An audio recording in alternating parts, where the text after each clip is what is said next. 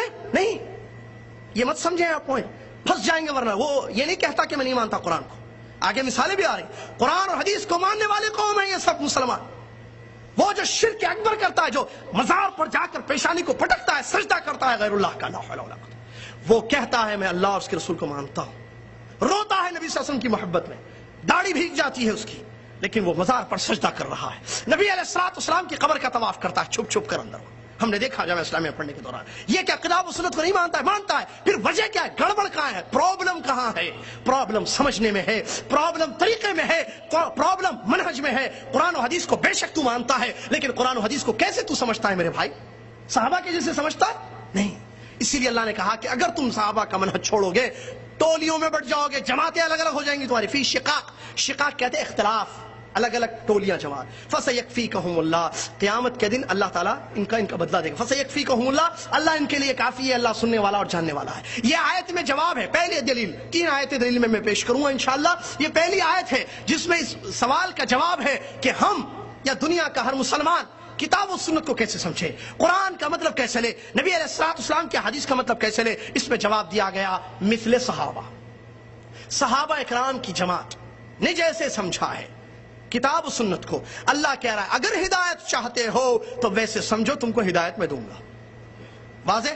دوسری دلیل سورہ توبہ کی تقریباً آیت ہے، اللہ تبارک و تعالیٰ فرماتا ہے وَمَن يُشَاقِقِ الرَّسُولَ مِن بَعْدِ مَا تَبَيَّنَ لَهُ الْهُدَى وَيَتَّبِعْ غَيْرَ سَبِيلِ الْمُؤْمِنِينَ نُوَلِّهِ مَا تَوَلَّى وَنُصْلِهِ جَهَنَّمَ وَسَاءَتْ مَصِيرًا۔ اللہ اکبر۔ اللہ تعالیٰ فرماتا ہے جو شخص رسول اللہ صلی اللہ علیہ وسلم کی مخالفت کرے گا کا راستہ واضح ہو جانے کے بعد، جو رسول اللہ صلی اللہ علیہ وسلم کی مخالفت کرے گا ہدایت کا راستہ واضح ہو جانے کے بعد، ایک، اور دوسرا وَيَتَّبِعْ غَيْرَ سَبِيلِ الْمُؤْمِنِينَ، اور مومنوں کے راستے کو چھوڑے گا، رسول کی مخالفت کرے گا ایک، اور دوسرا مومنین کے راستے کو چھوڑے گا۔ تو ظاہر بات ہے جب مومنین کے راستے کو چھوڑے گا تو کوئی اور راستہ اپنائے گا نا۔ تو اللہ کیا کہہ رہا ہے؟ نُوَلِّهِ مَا تَوَلَّى، وہ جو بھی راستہ اپنائے گا ہم اسی پر اس کو لگا دیں گے، وَنُصْلِهِ جَهَنَّمَ، قیامت کے دن جہنم کی آگ میں اس کو داخل کریں گے، وَسَاءَتْ مَصِيرًا، اور کیا ہی برا ٹھکانہ ہے جہنم۔ اور کیجیے آیت پر، کیا ہے یہ آیت؟ آیت میں اللہ تعالیٰ 2 باتیں کہہ رہا ہے۔ اگر کسی نے 2 کام کیے، پہلا کام رسول اللہ صلی اللہ علیہ وسلم کی مخالفت، کب؟ دین واضح ہو جانے، ہدایت کا راستہ واضح ہو جانے کے بعد، تو اس کو بتانا ضروری ہے۔ ہمارے پاس فتوے ہیں نا، تو حدیث کا منکر، تیری نماز نہیں، تیرے پیچھے میری نماز نہیں، تو کافر، تو فلاں، کیا اس کو سمجھایا گیا رسول کا راستہ؟ نبی علیہ السلام کی حدیثیں سمجھائی گئی اس کو؟ اللہ کہہ رہا ہے من بعد ما تبین لہ الہدی، تبین یعنی واضح ہو گیا، اس کو واضح ہو گیا، وہ جان چکا ہے، اس کو بتایا جا چکا ہے کہ یہی راستہ ہے رسول اللہ کا، یہ اطاعت ہے، یہ رسول اللہ کی سنت ہے، یہ رسول اللہ کا طریقہ ہے، لیکن اس کے باوجود مخالفت کرتا ہے۔ ٹھیک ہے، مخالفت کرتا ہے ایک، دوسرا مومنین کے راستے کو چھوڑ کر کوئی اور راستہ اپناتا ہے۔ مومنین کون بھائی یہاں پر؟ یہ کون مومنین ہے یہاں پر؟ صحابہ، کیونکہ اس زمانے میں مومنین کون؟ صحابہ۔ تو جو صحابہ، سبیل المومنین، فہم السلف، سبیل المومنین، منہج صحابہ، اللہ کہہ رہا ہے جو صحابہ کے راستے کو چھوڑتا ہے، مخالفت رسول ایک، صحابہ کا راستہ چھوڑنا دو۔ جب ظاہر بات ہے ایک شخص صحیح راستے کو چھوڑے تو کوئی اور راستہ اپنائے گا نا، وہ جسے دماغ سے سمجھے گا دین کو، یا میجورٹی سے سمجھے گا، یا امام صاحب سے سمجھے گا، یا کچھ لوگوں سے باپ دادا کے طریقے سے سمجھے گا دین کو۔ ہمارے دادا نے ایسی دین کو سمجھا تھا، میں بھی ایسے سمجھ رہا ہوں، ابا بھی ایسے سمجھتے، میں بھی ایسی، میری اولاد کو بھی ویسے سمجھاؤں گا، ہے نا۔ صحابہ کا منہج، صحابہ کا فہم چھوڑے گا تو کوئی اور راستہ اپنائے گا۔ اللہ تعالیٰ وعید سنا رہا ہے، کہہ رہا ہے جا، جو راستہ اپنائے اسی پر لگا دوں گا میں تجھ کو۔ اللہ نُوَلِّهِ مَا تَوَلَّى، وہ جہاں پلٹے گا وہیں اس کو ڈھکیل دیا جائے گا، جا اسی راستے پر، ویسے ہی سمجھ دین کو، جا مر کر اللہ کے پاس پہنچے گا وَنُصْلِهِ جہنم، جہنم کی آگ میں داخل کر دے گا اللہ، اور یہ بہت برا ٹھکانہ ہے۔ معلوم ہوا صحابہ کے منہج کو چھوڑنے کا انجام جہنم کی آگ۔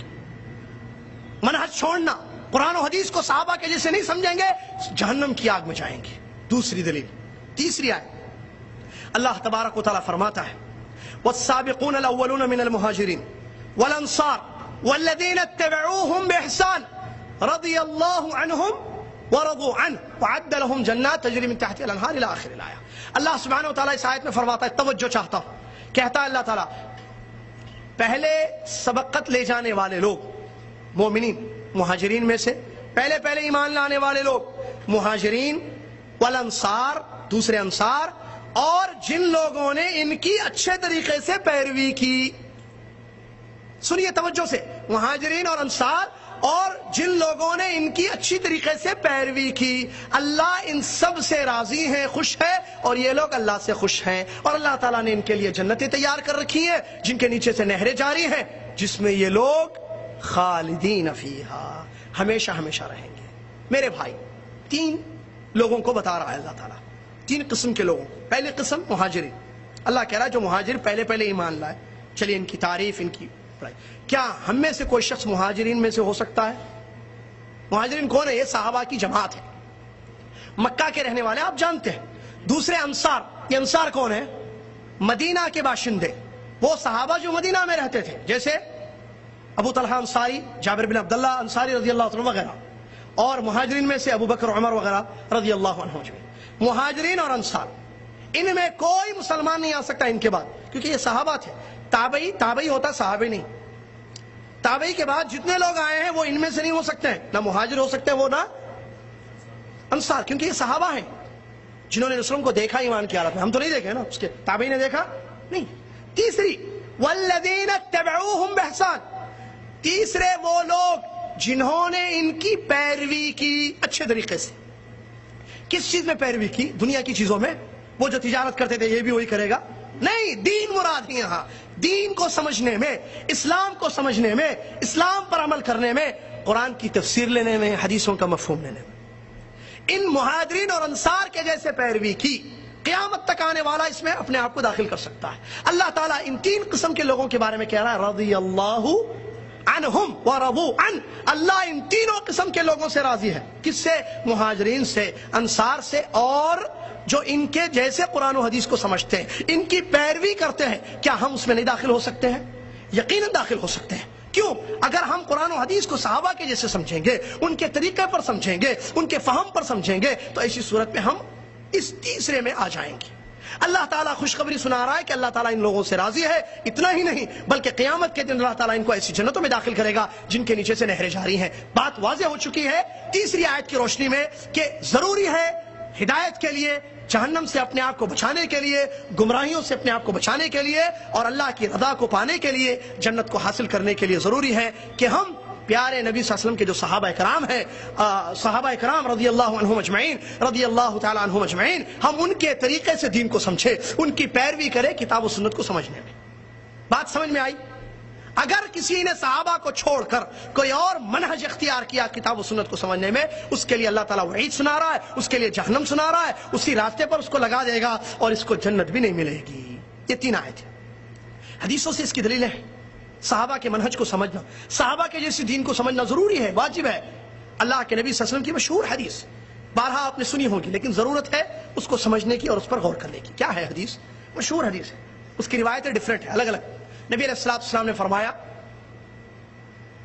ہم سے پہلے یہود اور نصارہ 72 فرقوں میں بٹ گئے۔ ایک روایت میں ہے کہ یہود 71 میں اور وہ 72 میں۔ میری امت ستفترق امتی علی 73 فرقہ، مشہور حدیث ہے نا۔ نبی علیہ الصلوۃ والسلام فرماتے ہیں میری امت 73 فرقوں میں بٹ جائے گی، یہ پیشن گوئی ہے۔ آگے کیا فرمایا؟ کلھا فی النار، سارے کے سارے جہنم کی آگ میں، الا واحدہ، سوائے ایک کے۔ اچھا نبی صلی اللہ علیہ وسلم نے ایک کہا ہے، آج ہم 50 ہیں، سب کہتے ہیں ہم ہی ہیں وہ۔ آپ پوچھئے جس کو پوچھئے، روافض سے پوچھئے، نبی صلی اللہ علیہ وسلم نے جو واحدہ کہا ہے ہم ہے وہ، کیونکہ اہل بیت سے محبت ہماری ہے، تمہاری نہیں ہے۔ اور وہ جو درگاہ پر سجدہ کرتا ہے شرک اکبر میں ملوث ہے، اس سے پوچھو وہ کہے گا ارے آپ کہاں، وہ تو ہم ہیں حق والے، ناجی جماعت، نجات پانے والے ہم ہیں۔ اور وہ جو بدعات اور خرافات میں پڑا ہے وہ بھی کہے، جو منکرین حدیث ہے، حدیثوں کا انکار کرتا کہتے ہیں ہم ہیں۔ خوارج نے کہا ہم حق پر ہیں، معتزلہ نے کہا ہم حق پر ہیں، وہ واحدہ ہم ہیں ہم ہیں۔ کون ہے بھائی واحدہ؟ وہ کون ہے؟ کیا یہ سوال نہیں کیا گیا نبی صلی اللہ علیہ وسلم کے زمانے میں؟ کیا جواب کیا دیا پیارے نبی صلی اللہ علیہ وسلم؟ کیا دیا جواب؟ صحابہ نے فرمایا من ہم یا رسول اللہ، اے اللہ کے رسول، وہ کون لوگ ہیں جو ایک ہوں گے؟ اور سے سنیے حدیث، ایک ہوں گے۔ پیارے نبی صلی اللہ علیہ وسلم نے اپنی زبان مبارک سے فرمایا ہم ما انا علیہ اليوم و اصحابی، وہ لوگ ہوں گے، وہ اس طریقے پر ہوں گے، اس عقیدے پر، اس منہج پر، کتاب و سنت کو ویسے سمجھیں گے، کتاب و سنت پر ویسے عمل کریں گے جیسے آج، ٹوڈے، الیوم، آج کب فرمایا؟ مدینہ میں فرمایا 1400 سال پہلے۔ آج میں اور میرے صحابہ جیسے سمجھتے ہیں، جیسے قائم ہیں دین پر، وہ لوگ اسی پر قائم رہیں گے۔ تو نبی صلی اللہ علیہ وسلم نے کیا فرمایا؟ میں اور میرے صحابہ۔ تو صحابہ کے جیسے سمجھنا ضروری ہے، صحابہ کے جیسے سمجھنا یہ بہت بڑی دلیل ہے۔ وہ اصحابی، آج چیک کیجئے، ٹھیک ہے، آپ روافظ آؤ، کیا تم قرآن و حدیث کو ویسے سمجھتے جیسے صحابہ نے سمجھا ہے؟ حضرت علی کی فضیلتوں کو تم لیتے ہو حدیث میں، ہم بھی مانتے ہیں، لیکن اس حدیث کا مطلب کیا لے رہے ہو تم؟ کہ علی ابو بکر سے افضل ہے؟ کیا مطلب تمہارا؟ علی کی تعریف میں تم حدیثوں کو لیتے ہو، تم سمجھتے ہو، اور تم کہہ رہے ہو کہ ہم ناجی ہیں، کیا ہے؟ اور وہ جو درگاہ پر جا کر سجدہ کرتا ہے اور سورہ مائدہ کی آیت کی دلیل لیتا ہے جو آگے میں بتا رہا ہوں مثال میں، تو کیا اس آیت کا مطلب تم جو لے رہے ہو اور شرک کروا رہے ہو لوگوں سے کر رہے ہو، کیا صحابہ نے ایسے ہی کیا ہے؟ جب نہیں کیا ہے تو پھر تم واحدہ میں کیسے ہو گئے؟ ضروری ہے ما انا علیہ اليوم اصحابی، آج میں اور میرے صحابہ جس طریقے پر ہے، جس دین پر ہے، جس عقیدے پر ہے، جس منہج پر ہے، جس اخلاق پر ہے، جس معاملات پر ہے، جس طریقے سے عبادت کی جا رہی ہے، جو صفت ہے ہماری، وہی ہوگی قیامت تک۔ اور ایک خوشخبری سناؤں آپ کو، نبی علیہ الصلوۃ والسلام نے یہ جو ایک جماعت کے بارے میں تعریف کی ہے جو جہنم سے ناجی ہوگی، نجات پائے گی، اور پیارے نبی صلی اللہ علیہ وسلم کے طریقے پر، نبی علیہ الصلوۃ والسلام کے صحابہ کے جیسے کتاب و سنت کو سمجھ کر عمل کرے گی، یہ ہر دور میں رہی ہے۔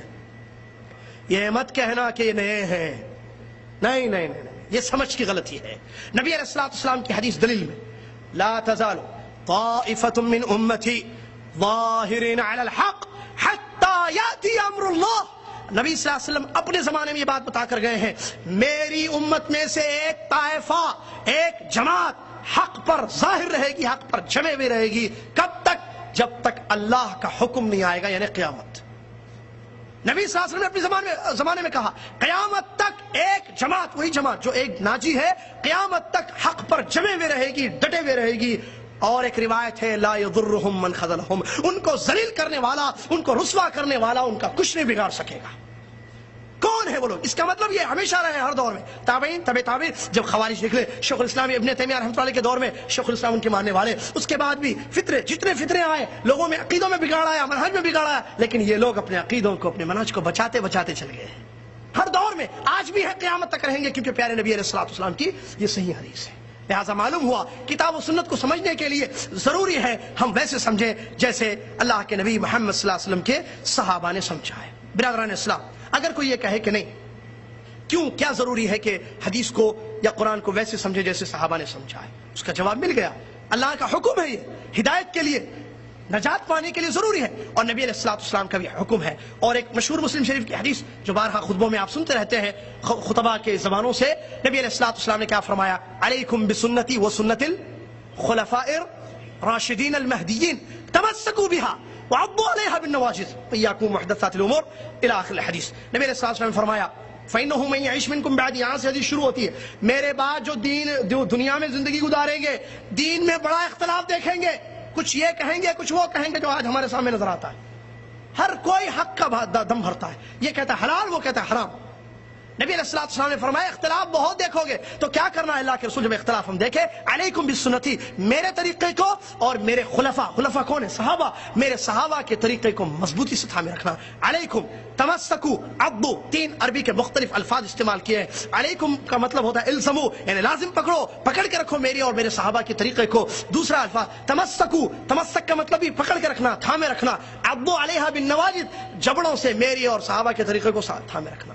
جبڑوں کا لفظ استعمال کیا جس کا مطلب یہ ہے کہ مضبوطی سے پکڑنا، کیونکہ آدمی کسی چیز کو توڑنے کے لیے دانتوں میں سے جبڑوں کا استعمال کرتا ہے جو مضبوط ہوتے ہیں۔ نبی علیہ السلام نے وہ الفاظ بیان کیے۔ یہ بھی اس بات کی دلیل ہے کہ صحابہ کے منہج کو اپنانا بہت ضروری ہے تاکہ ہم گمراہیوں سے بچیں، تاکہ ہم ضلالت کے راہوں سے بچیں۔ برادر اسلام، اس کی ایک بہت بڑی دلیل بخاری شریف کی حدیث سے میں آپ کو دوں۔ ایک یہودی عالم پیارے نبی صلی اللہ علیہ وسلم کے پاس آیا، آ کر اس نے کہا اے محمد، ہم صلی اللہ علیہ وسلم، ہم تورات میں جو آسمانی ہماری کتاب ہے، ہم اس میں یہ لکھا ہوا دیکھتے ہیں کہ اللہ تعالیٰ قیامت کے دن سارے آسمانوں کو، ساتوں آسمانوں کو اپنی ایک انگلی پر اٹھائے گا۔ توجہ چاہتا ہوں، واقعہ بڑا اہم۔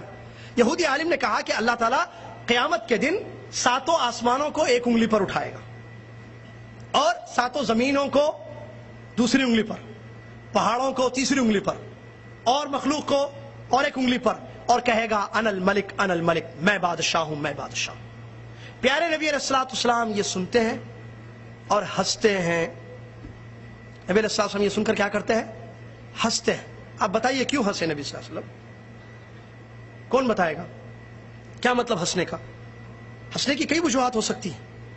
ہو سکتا ہے انکار کی وجہ سے ہنسے ہو سکتا ہے نبی علیہ السلام نے تصدیق کی ہو، مختلف وجوہات ہنسنے کے ریزنز ہو سکتے ہیں۔ کون بتائے گا کہ نبی علیہ السلام کیوں ہنسے یہودی عالم کی بات سن کر؟ بخاری شریف کے الفاظ ہیں، بخاری شریف اٹھائیے حدیث دیکھیے، عبداللہ بن مسعود رضی اللہ عنہ نے کیا لکھا ہے اس میں؟ کہتے ہیں تعجبا وتصدیقا لقول الحبر۔ نبی علیہ السلام کے ہنسنے کی وجہ صحابی رسول، وہاں موجود صحابی عبداللہ بن مسعود رضی اللہ تعالیٰ عنہ بتاتے ہیں نبی علیہ السلام کے ہنسنے کی وجہ تعجب اور اس یہودی عالم کی تصدیق کرتے ہوئے۔ تعجب اور تصدیق، تعجب اس لیے کہ اس نے اس آیت کو پڑھا جو سچی آیت ہے قرآن میں اور تورات میں، اور اسی تورات میں میری رسالت کا ذکر ہے۔ یہ اس کو مانتا ہے، اس کو نہیں مانتا ہے۔ کیسا یہودی عالم ہے یہ؟ پڑھتا ہے لیکن سمجھتا نہیں۔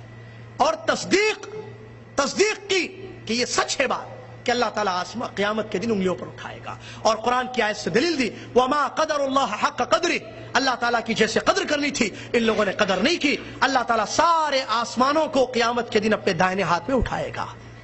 تو برادران اسلام، حدیث پر غور کریے۔ جن لوگوں نے صحابہ کا منہج لیا، صحابہ کے جیسے کتاب و سنت کو سمجھا، ان لوگوں نے کہا کہ بھئی ہنسنے کی وجہ ابن مسعود بتاتے ہیں، خود صحابی جو زیادہ سمجھتے ہیں، وہاں موجود تھے اس وقت جب حدیث بتائی گئی ہے، اور وہ وجہ ہے تعجب اور تصدیق۔ جن لوگوں نے صحابہ کا منہج نہیں لیا، دماغ سے حدیث کو، دین کو سمجھنے کی کوشش کی، ان لوگوں نے کہا نبی علیہ السلام اس لیے ہنسے ہوں گے کہ انکار کیا ہوگا یہ کیسا پاگل یہودی ہے، کہتا ہے کہ اللہ تعالیٰ کی انگلیاں ہیں، اللہ تعالیٰ انگلیوں پر اٹھائے گا آسمانوں کو زمینوں کو۔ دیکھ رہے ہیں، ایک ہی حدیث، منہج کا بگاڑ، عقیدے کا بگاڑ ہے۔ انگلیوں کو نہیں مانتے ہیں، اللہ کی انگلیاں نہیں ہیں، جبکہ قرآن و حدیث سے بات ثابت ہے۔ تو صحابہ کے جیسے حدیث کو سمجھنا، قرآن کو سمجھنا ضروری ہے تاکہ ہم گمراہیوں سے اپنے آپ کو بچا سکے، ورنہ اس حدیث کا مطلب کیا سمجھا جائے گا؟ اس کی ایک چھوٹی مثال، یہ تو حدیث سے میں نے دلیل دی جس سے واضح طور پر سمجھ میں آ رہا ہے کہ قرآن کی آیتیں جب اتری اور نبی علیہ السلام کی حدیث جب بیان کی گئی، وہاں صحابہ کی جماعت موجود تھی، اور ضروری ہے کہ ان کے جیسے ہم دین سمجھے تاکہ اپنے آپ کو گمراہی سے بچا لیں، ورنہ ہم کو گمراہی سے بچانے والا کوئی نہیں ہوگا، ہم گمراہ ہو جائیں گے۔ ابن مسعود سمجھاتے ہیں، ہم کو بات سمجھ میں آتی ہے، ورنہ کیسے ہم سمجھیں گے؟ اس کی ایک مثال علماء کرام نے سمجھنے کے لیے دی ہے۔ اگر اس مسجد میں، اس کمپاؤنڈ کی اس مسجد میں ہم اور آپ بیٹھے ہوئے ہیں، میں یا آپ کوئی مذاق سے ایک بات کہتے ہیں آج کی تاریخ میں، یا ایک آدمی دوسرے آدمی سے کہتا ہے چلو جی تم کو باہر میں دیکھ لوں، مذاق میں بات ہو رہی ہے، تم باہر نکلنا میں تم کو باہر دیکھ لوں، ہو گئی بات۔ آج سے 1 سال کے بعد اس مسجد میں کچھ لوگ بیٹھتے ہیں، کہتے ہیں بھائی اس مسجد میں آج سے 1 سال پہلے زید نے عمر سے کہا تھا کہ باہر نکلو میں دیکھ لوں گا تم کو۔ اب کیا مطلب اس کا؟ وہ مارے گا باہر نکلنے کا، یا اس نے دوست سے مذاق کیا تھا ایسے ہی؟ یہ کون بتائیں گے؟ اس مسجد میں موجود آپ لوگ جو آج موجود ہیں۔ 1 سال بعد آنے والا کیسے بتائے گا کہ کیا مطلب ہے اس کا، اس جملے کا، زید کے جملے کا؟ سمجھ رہے بات کو؟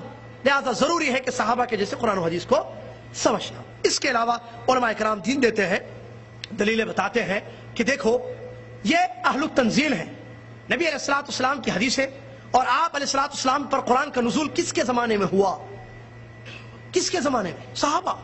صحابہ کی موجودگی میں آیتیں اترتی تھی، وہ نبی علیہ السلام سے آیتوں کو سنتے تھے، اس کی تفسیر کو سمجھتے تھے، لہٰذا وہ ہم سے زیادہ جانتے ہیں آیت کا مفہوم کیا ہے، آیت کا مطلب کیا ہے۔ نبی علیہ الصلوۃ والسلام کی حدیثیں کس کے سامنے پیش کی گئیں؟ نبی علیہ السلام کی حدیثیں ہیں، ان کی گفتگو، آپ السلام کے اقوال، اعمال اور تقاریر، تو یہ کس کے سامنے ہوئے، کس کے پیریڈ میں، کس کے زمانے میں؟ صحابہ کے۔ لہٰذا they know better than us، وہ ہم سے زیادہ جانتے ہیں، ان کو معلوم ہے کہ یہ حدیث نبی صلی اللہ علیہ وسلم نے کس لیے بتائی ہے، یہ حدیث کا مطلب کیا ہے، تو وہ ہم سے زیادہ سمجھتے ہیں، اس لیے کہ وہ اہل التنزیل ہے، یعنی ان کے زمانے میں دین اسلام نازل ہوا، اترا۔ دوسری وجہ علماء بتاتے ہیں، اور ایک دلیل اس کی ہے کہ صحابہ اکرام شاگرد ہیں محمد الرسول اللہ صلی اللہ علیہ وسلم۔ میں نہیں ہوں شاگرد نبی صلی اللہ علیہ وسلم کا، آپ ہیں، آج کا مولوی ہے، بتائیے مجھے، اور میں ذرا اندر کی بات ایک باہر نکال رہا ہوں، سنیے غور سے۔ آج جتنے لوگ تعلیم حاصل کر رہے ہیں، جامعہ، مدرسہ، فلاں فلاں ڈگریاں لے رہے ہیں، نکل رہے ہیں، عالم، مولانا، شیخ الاسلام، مفتی، فلاں فلاں لقب، بڑے بڑے لقب چینلوں پر آ رہے ہیں، یہ لوگ کہاں کے پڑھے ہوئے ہیں؟ مدرسوں کے۔ ان کو پڑھانے والے کون ہیں؟ علماء اکرام۔ صحابہ کی جماعت کو پڑھانے والے مدرس، معلم کون؟ محمد صلی اللہ علیہ وسلم۔ قرآن کس نے پڑھایا؟ حدیثیں کس نے بتائیں؟ تو محمد صلی اللہ علیہ وسلم کے شاگردوں میں کوئی غلطی ہو سکتی ہے؟ پڑھانے والا کتنا صحیح، کتنا سچا، وما ينطق عن الهوى ان هو الا وحی یوحی، جس کی ورفعنا لك ذکرک۔ اور نبی صلی اللہ علیہ وسلم جب ایک دلیل کہ وہ سچے ہیں، ان کی باتیں سچی ہیں، وہ حدیثیں بولتے تھے تو ایک صحابہ بعض لکھتے تھے حدیثوں کو۔ ایک آدمی نے کیا کہا، مت لکھو جو بھی محمد صلی اللہ علیہ وسلم کہتے ہیں، کیونکہ وہ بشر ہے، ہو سکتا ہے غلطی سے کچھ بول دے اور تم لکھ لو اس کو۔ تو نبی علیہ الصلوۃ والسلام یہ سن کر کہتے ہیں، نہیں، اکتبو، لکھو، میری زبان سے حق ہی نکلتا ہے۔ یہ ہے معلم، یہ ہے ٹیچر، یہ ہے مدرس، کس کے؟ صحابہ کے۔ تو کیسے کوئی تصور کر سکتا ہے کہ صحابہ کی تعلیم غلط ہو سکتی ہے؟ قرآن کو صحابہ نہیں سمجھے ہیں، آج آپ سمجھتے ہیں۔ آج آیتوں سے وہ دلیلیں بیوقوف کم بخت انسان نکالتا ہے، امت کو گمراہ کر رہا ہے، صحابہ نے وہ نہیں سمجھا، پیارے نبی علیہ الصلوۃ والسلام ان کے معلم، انہوں نے نہیں سمجھا۔ حدیثوں سے دلیلیں آج لیتا ہے ہمارا مولوی، امت کو گمراہ کر رہا ہے، خود گمراہ ہونے کے بعد حدیثوں سے، صحیح بخاری کی حدیث، مسلم کی حدیثوں سے دلیل لے کر امت کو گمراہ کرتا جا رہا ہے۔ کیا اس کو اتنا سمجھ میں نہیں آیا کہ یہ جو حدیث کو سمجھ رہا ہے، تو جو سمجھ رہا ہے حدیث کو، نبی علیہ الصلوۃ والسلام کے صحابہ نہیں سمجھے اس کو، نبی علیہ الصلوۃ والسلام نہیں سمجھا اس کو، تو کیا تم ان سے زیادہ سمجھ سکتے ہو؟ ان سے زیادہ تمہارے پاس فہم ہے، عقل ہے؟ نہیں نا میرے بھائی۔ اور پھر اور ایک دلیل، صحابہ عربی زبان بولنے والے تھے، فی مافی والی نہیں، اقامہ کو اگامہ نہیں، ہر چیز میں فی مافی، فی فلوس مافی فلوس، فی سیارہ مافی سیارہ، فی زوجہ مافی زوجہ، یہ زبان نہیں تھی ان کی۔ فصیح عربی پیور کتابی زبان تھی، جس میں عربی زبان ہے جو پیور، بالکل گرامر کے حساب سے۔ این تذهبوا این اذهب انا جئت من هذا المکان، فصیح عربی بولنے والے۔ تو قرآن اور حدیث، ہمارا جو دین ہے، ہمارا اسلام ہے، کون سی لینگویج میں ہے؟ عربی میں۔ تو عربی میں ورڈ، عربی میں جملے ہیں نا، قرآن میں وسیلہ لفظ آیا ہے، وسیلہ عربی لفظ ہے نا، اس میں اس کو عربی زبان میں کس کو کہتے ہیں، یہ ہم سمجھ سکتے ہیں یا محمد الرسول صلی اللہ علیہ وسلم کے صحابہ سمجھ سکتے ہیں؟ اللہ کے نبی صلی اللہ علیہ وسلم فصیح عربی میں حدیثیں بولتے تھے، اٹھائیے دیکھیں، اذا اکل احدکم فلیأکل بیمینہ فإن الشیطان یأکل بشمالہ، یہ فصیح عربی کی حدیث ہے، کھانا کھاؤ تو دائیں ہاتھ سے کھاؤ۔ تو یہ حدیث عربی میں وہ زیادہ سمجھ سکتے ہیں، یا آج ہم ترجمہ دیکھ کر، یا چلو کوئی عرب کا عالم بھی جو بھٹکا ہوا ہے، گمراہ ہے، وہ سمجھ سکتا ہے، وہ زیادہ سمجھ سکتے ہیں۔ لہٰذا ضروری ہے کہ ان کے جیسے سمجھنا، ضروری ہے کہ ہم قرآن و حدیث کو ان کے جیسے سمجھنا۔ ایک اور ایک دلیل، ابو بکر صدیق رضی اللہ تعالیٰ عنہ کی خلافت کی بھی دلیل ہے۔ ایک بوڑھی عورت آتی ہے، ایک عورت آتی ہے، پیارے نبی علیہ الصلوۃ والسلام سے دین کو سمجھتی ہے، سوالات کرتی ہے، جوابات لے لیتی ہے، اس کے بعد کہتی ہے، ذہین عورت، اس کا عقیدہ دیکھو، آج ہمارے مسلمانوں کا مولویوں کا عقیدہ نہیں ہے ویسے۔ وہ کہتی ہے، کل مجھے جب مسائل درپیش ہوں گے، کل مجھے کوئی دین کی بات پوچھنی ہوگی اور آپ دنیا سے چلے گئے ہوں گے، تو میں کس سے پوچھوں؟ اس کو معلوم تھا ہمارے نبی صلی اللہ علیہ وسلم وفات پائیں گے، آج ہمارا کیا کہتا ہے مسلمان، نہیں زندہ ہے۔ تو عورت کا سوال بڑا اچھا ہے کہ میں کس سے سمجھوں گی دین کو؟ اے محمد صلی اللہ علیہ وسلم، نبی علیہ الصلوۃ والسلام نے فرمایا، تم ابو بکر سے دین کو سمجھنا رضی اللہ، فآتی ابا بکر، اس عورت سے کہا کہ تم ابو بکر صدیق رضی اللہ عنہ سے دین کو سمجھنا۔ برادران اسلام، یہ ہے دلائل مختصر سے کہ جس کی روشنی میں یہ بات واضح ہے کہ اگر ہم دین کو یا قیامت تک مسلمان کتاب و سنت کو نبی علیہ السلام کے صحابہ کے جیسے نہیں سمجھے گا وہ یقیناً گمراہ ہوگا جیسا کہ قرآن کی آیت اس پر دلیل ہے اور نبی علیہ السلام کی حدیثیں بھی اس پر دلیل ہے۔ برادر اسلام، اس کے علاوہ ایک بات مثال کے طور پر اگر کوئی شخص یہ کہے نہیں بھائی اللہ تعالیٰ نے قرآن میں کہا افلا تعقلون افلا تفہمون، کیا تم کو عقل نہیں ہے، کیا تم سمجھتے نہیں ہو، افلا ينظرون الى الابل كيف خلقت، اللہ نظر کی، تفکر کی، تفقہ کی دعوت دے رہا ہے۔ تم دیکھو اونٹوں کو ہم نے کیسے پیدا کیا، پہاڑوں کو کیسے گاڑ دیا، زمین کو کیسے بچھو دیا، تو اللہ تعالیٰ خود کہہ رہا ہے نا عقل کو یوز کرو۔ میرے بھائی، عقل کو جو یوز کرنے کا مطلب لے رہے، کیا دین کو قبول کرنے یا ریجیکٹ کرنے میں عقل کو یوز کریں گے؟ کیا مطلب اس کا افلا تعقلون کا؟ کیا اس کا یہ مطلب لیا جائے گا کہ ہر شخص اپنے پاس عقل رکھتا ہے لہٰذا وہ قرآن پڑھے گا؟ جیسے ہمارے پاس ایک بڑی پریشانی ہے آج۔ کیا پریشانی ہے؟ 5-10 لوگ بیٹھتے ہیں، یہاں بھی جدہ میں بھی ہو رہا ہے، اللہ متوعوں کو توفیق دے کے وہاں تک پہنچے اور ان کا کام تمام ہو جائے۔ بیٹھ کر کیا ہو رہا ہے؟ چلیے صاحب یہ قرآن کی آیت ہے، پڑھیے الحمدللہ رب العالمین اعوذ باللہ من الشیطان الرجیم، اللہ تعالیٰ نے کوئی بھی ایک آیت پڑھتے ہیں، کہتے ہیں اچھا آپ بتائیے کیا مطلب اس کا ہو سکتا ہے؟ واہ، اچھا آپ ایک کام کرتے ہیں، نیکسٹ کلاس میں، نیکسٹ بیٹھک میں ہم سب اپنا اپنا مطلب لائیں گے، قرآن کی آیت کا اپنا اپنا مطلب سوچئے کیا اس کا مطلب نکل سکتا ہے۔ اب وہ جناب اپنے دماغ سے ایک مطلب لا رہے ہیں، یہ زید صاحب ایک لا رہے، بکر صاحب ایک لا رہے، فرا صاحب ایک لا رہے، عبداللہ ایک صاحب ایک لا رہے، 6-7 مطلب قرآن کی ایک آیت کے۔ وہاں کیا درس ہے؟ قرآن کا درس ہو رہا ہے، قرآن کا درس، تفہیم، قرآن کو فہم سمجھنا۔ میرے بھائی محمد صلی اللہ علیہ وسلم نے جیسے سمجھایا ویسے سمجھو، یہ دماغوں سے سمجھے گا تو کھلواڑ ہو جائے گا دین، ہر کوئی اپنے دماغوں سے سمجھے گا۔ اس کی بہت زبردست دلیل دیتا ہوں میں، یاد رکھیے اس کو، ابو داؤد کی صحیح حدیث ہے، پیارے نبی علیہ السلام فرماتا، نبی حضرت علی بن ابی طالب رضی اللہ عنہ کی حدیث ہے، لو كان الدين بالرأي لكان اسفل الخفين اولى من اعلاه ولقد رايت رسول الله صلی اللہ علیہ وسلم يمسح على اعلاه۔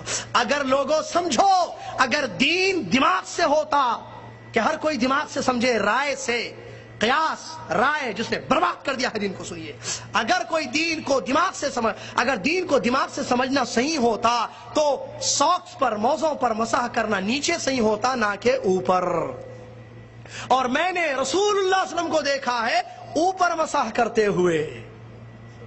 یہ ہے حدیث۔ اگر دین دماغ سے سمجھیں گے، دماغ کیا کہتا ہے کہ گندگی کہاں لگے گی پیتاووں میں، ساکس میں، نیچے یا اوپر، تلے میں یا اوپر؟ نیچے لگے گی۔ حدیث میں کیا ہے؟ ساکس پر مسح کرنے کا، مسح علی الخفین، مسئلہ جانتے ہیں آپ لوگ، مسح اوپر ہے یا نیچے؟ محمد صلی اللہ علیہ وسلم نے مسح اوپر کیا یا نیچے؟ اوپر۔ تو دین دماغ کا نام نہیں ہے، دین وہ ہے جو کتاب و سنت میں آ چکا ہے، لے سمجھ میں آئے ٹھیک، نہیں سمجھ میں تب بھی لینا ہے۔ فجر 2 ہے 2، صبح فریش اٹھتے ہیں 2 ہی پڑھیں گے آپ، رات میں تھک کر 4 نماز پڑھنی ہے 2 نہیں، قیامت تک۔ دین دماغ کا نام نہیں ہے۔ آج بگاڑ پیدا کر دیا دماغ کو، دین سے دماغ کو سمجھ رہے ہیں۔ ایک آیت قرآن کی آیت سے تفسیر لے رہا ہے، قرآن میں اللہ تعالیٰ نے کہا ہے دخان، یوم یاتی الدخان، قیامت کی نشانیوں میں سے ایک نشانی ہے کہ دھواں آئے گا۔ کیا ہو سکتا ہے؟ یہ جو بیٹھ کے پڑھتے ہیں نا ایسے نکلتے ہیں، کیا ہو سکتا ہے؟ دھواں۔ ارے ہو سکتا ہے اس کا مطلب پٹرول ہے، کیونکہ یہ نئی ایجاد ہے، پٹرول سے پیچھے دھواں نکلتا ہے، دھواں نکلتا ہے۔ کسی نے کہا دجال، حدیث ہے دجال کی، نبی صلی اللہ علیہ وسلم کی حدیث ہے، دجال آئے گا، کتنی حدیث ہے، کب آیا بھائی؟ اب تک تو نہیں آیا۔ آخر الزمان میں دجال نکلے گا۔ ہو سکتا ہے نبی صلی اللہ علیہ وسلم کا ایک تصور تھا، ایک خیال تھا کہ دجال آئے گا، وہ نہیں آیا۔ دیکھ رہے گمراہی، واللہ برباد ہو گئے۔ قسم کھا کر کہتا ہوں عاقل بھائی، اللہ جزائے، یہ موضوع اتنا اہم ہے، اتنا اہم ہے، واللہ اگر ہم سمجھے، آج کے مسلمان کو یہ سمجھا دے، گمراہیوں سے بچ جائے گا۔ خوارج، آپ کو عبد الرحمن ابن ملجم ایک نام یاد رکھیں جو علی کے قاتلوں میں سے، کیا حضرت علی رضی اللہ عنہ کی، وہ پہلے جب تک اس نے قرآن و حدیث کو صحابہ کے جیسے سمجھا تھا وہ صحیح تھا، منہج صحیح تھا اس کا۔ اس کی دلیل سنیے، عمر ابن خطاب رضی اللہ تعالیٰ عنہ نے اس کو بھیجا قرآن کا درس دینے کے لیے یا دین کی تعلیم دینے کے لیے ایک علاقے میں، اور اپنے والی کو یہ لیٹر لکھا کہ سنو اے والی، وہاں کا جو ذمہ دار تھا، میں تمہارے پاس ایک ایسے شخص کو بھیج رہا ہوں جس کا نام عبد الرحمن ابن ملجم ہے، یہ آنا، یہ آثرتہ علی نفسی، عمر ابن خطاب رضی اللہ عنہ کے الفاظ ہے، کہتے ہیں میں اس کو اپنے آپ پر ترجیح دیتا ہوں، یہ مجھ سے اچھا ہے۔ وہ جب آئے تو تم اس کی عزت کرنا، احترام کرنا، اس کے لیے ایک دار بنانا، اور بچوں کو قرآن اور دین حدیث کی تعلیم وہ دے گا، اس کے پاس بچوں کو بھیجنا تاکہ وہ دین کی تعلیم دے۔ یہ شخص، اس کا جب منہج بگڑا، اس نے جب قرآن کو دماغ سے سمجھنے کی کوشش کی، ایسا گمراہ ہوا، اس نے کہا علی تم کافر ہو۔ جی کیا دلیل معلوم ہے؟ اس نے دلیل لی، قرآن کی آیت سے کہا ان الحکم الا للہ، حکم صرف اللہ کا چلتا ہے، تم نے لوگوں کو کیسے حاکم بنایا ہے؟ الٹا مطلب عبداللہ بن عباس، عبداللہ بن جابر صحابہ سمجھا رہے ہیں، تم غلط مطلب لے رہے ہو آیت کا یہ مفہوم نہیں ہے۔ وہ کہتا ہے نہیں، قرآن میں اللہ نے کہا ہے حکم صرف اللہ کا چلے گا۔ اے علی تم نے کیسے لوگوں کو اجازت دی کہ وہ حکم چلائیں؟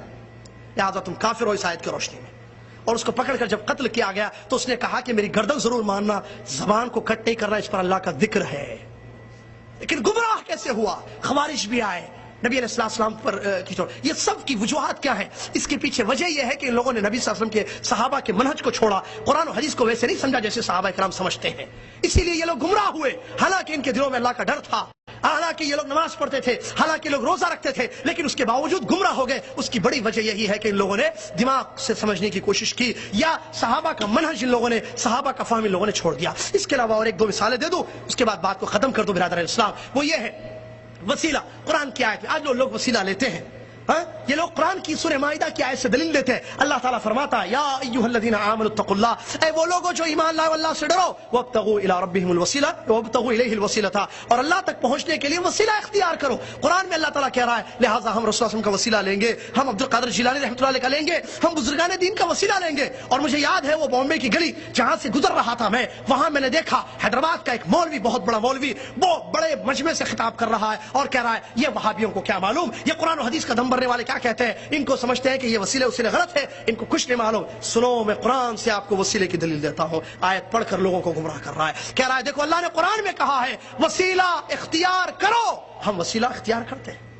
تو یہاں یہی مسئلہ پرابلم کیوں، یہ پرابلم کیا ہے، اس نے اس آیت کا مفہوم دماغ سے سمجھا ہے۔ وسیلے کا یہ معنی نہیں ہے اٹھائیے عبداللہ بن مسعود کی تفسیر، اٹھائیے عبداللہ بن عباس، اٹھائیے قتادہ رضی اللہ، ابن کثیر رحمۃ اللہ نے تفسیر لکھی ہے۔ وسیلے کا مطلب وہ اعمال صالحہ جو اللہ کو پسند ہو، وہ عمل جو اللہ کو پسند ہو اس کو کہتے ہیں وسیلہ، جیسے جہاد ہے جو آگے بتایا جا رہا ہے، اور اس کے علاوہ دیگر اعمال صالحہ۔ لہٰذا اس سے یہ تفسیر مراد ہے، وہ نہیں جو آج کا مسلمان لیتا ہے، خود بھی گمراہ ہوتا ہے اور لوگوں کو بھی گمراہ کر رہا ہے۔ اس کی اور ایک مثال نبی علیہ السلام کی صحیح حدیث ہے، بخاری سے ثابت ہے، جو مشہور حدیث ہے آپ جانتے ہیں کہ نبی علیہ السلام اپنے ایک صحابی کے ساتھ گزر رہے تھے دو قبر والوں کے پاس سے، کہا نبی علیہ السلام پر وحی آئی، آپ نے فرمایا کہ ان دو قبر والوں کو عذاب دیا جا رہا ہے، اور کسی بڑے گناہ کی وجہ سے نہیں ہو رہا ہے، بلکہ ایک آدمی چغل خور تھا، چغلی کرتا تھا، اور دوسرا پیشاب کے چھینٹوں سے اپنے آپ کو نہیں بچاتا تھا۔ چنانچہ نبی علیہ السلام نے ایک پودا لیا اور اس کے ایک پلانٹ لیا، اس کے دو پارٹ کیے، دو حصے، اور لگا دیے، اور نبی علیہ السلام نے یہ فرمایا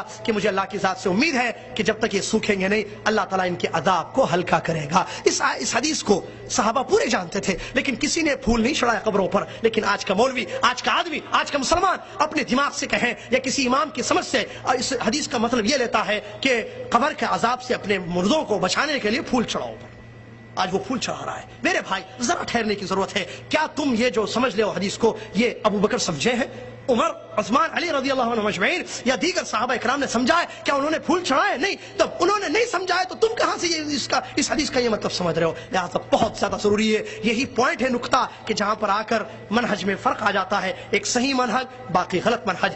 جنہوں نے قرآن و حدیث کو صحابہ کے جیسے سمجھا وہ یقیناً کامیاب ہوں گے، یقیناً ان کی زندگیاں، ان کے اعمال، ان کے عقیدے بالکل کتاب و سنت کی روشنی میں ہوں گے، اور کوئی ان کو ذلیل رسوا نہیں کر سکے گا یا مٹا نہیں سکے گا۔ جن لوگوں نے صحابہ کے منہج کو چھوڑ کر کوئی اور مناہج اختیار کیے ہیں، آپ دیکھیں کیسے کیسے منہج، اللہ جزائے خیر دے۔ کل شیخ اربانی حفظہ اللہ ہمارے دعوت سینٹر میں منکرین حدیث کا ایک فتنہ بتا رہے تھے، اور ان پر اچھا خاصا اللہ جزائے خیر دے انہوں نے رد کیا۔ یہ منکرین حدیث کا فتنہ کیا ہے؟ یہ قرآن کو دماغ سے سمجھتے ہیں، عذاب قبر کا کوئی انکار کر رہا ہے حدیثوں کا، کہتا ہے قرآن میں اللہ تعالیٰ نے کہا ہے کہ میں تم کو ڈبل عذاب نہیں دوں گا، ایک مرتبہ عذاب چکاؤں گا، لہٰذا جب جہنم کا عذاب پکا ہے تو پھر قبر کا عذاب کہاں سے آ گیا؟